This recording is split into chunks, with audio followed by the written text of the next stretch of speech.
Bonjour, bienvenue sur l'Argus.fr. On découvre aujourd'hui le nouveau DS7 Crossback, le grand SUV de luxe de la marque DS, avec des couleurs et des matières spécifiques. On va détailler l'intérieur. C'est à toi Thierry. Alors Didier, la manière dont on a fait la transition en fait entre ce concept car DS Intense et DS7 Crossback, c'est plusieurs points. C'est d'abord une philosophie qu'on a dans nos intérieurs, c'est d'avoir en fait des connexions entre la planche de bord, les panneaux de porte, la console extrêmement fluide. Donc c'est des grandes nappes de belle matière, un effet drapé, donc aucune rupture entre tous ces composants. Un deuxième point très important, c'est la noblesse des matériaux qu'on va utiliser. On le voit dans cette voiture, par exemple, on a des cuirs patinés qu'on retrouve sur les panneaux de porte, qu'on retrouve sur la console. Là aussi, on va retrouver dans les différentes inspirations de DS7 Crossback ce traitement de cuir absolument fabuleux et propre à DS, donc cet aspect patiné. Et puis l'attention au détail, puisque sur chacune de nos DS, on pousse le sens du détail à l'extrême. On va retrouver par exemple un élément emblématique qui est en fait un guillochage en forme de clou de Paris. Alors c'est quoi le clou de Paris? C'est en fait simplement des toutes petites pyramides qui sont assemblées les unes à côté des autres.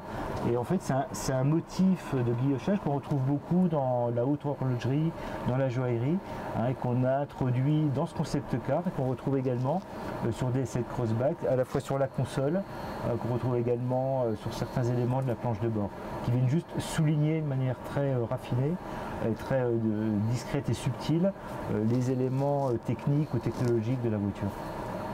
Et puis un dernier élément qui sont en fait toutes les interfaces graphiques, alors que ce soit dans le combiné, que ce soit dans le combiné derrière le volant ou que ce soit dans l'écran central.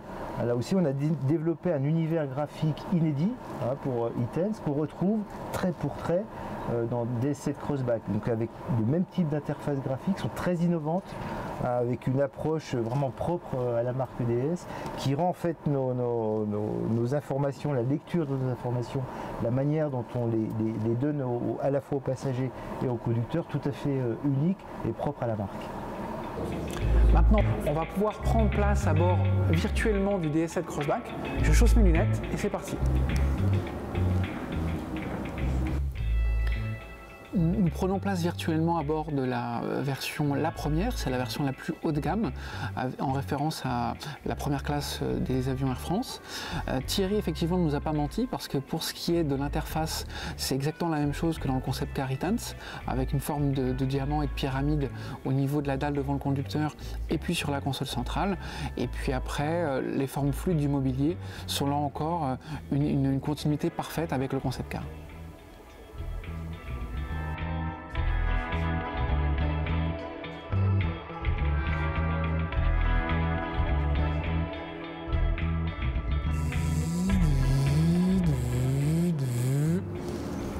À bientôt sur l'Argus.fr.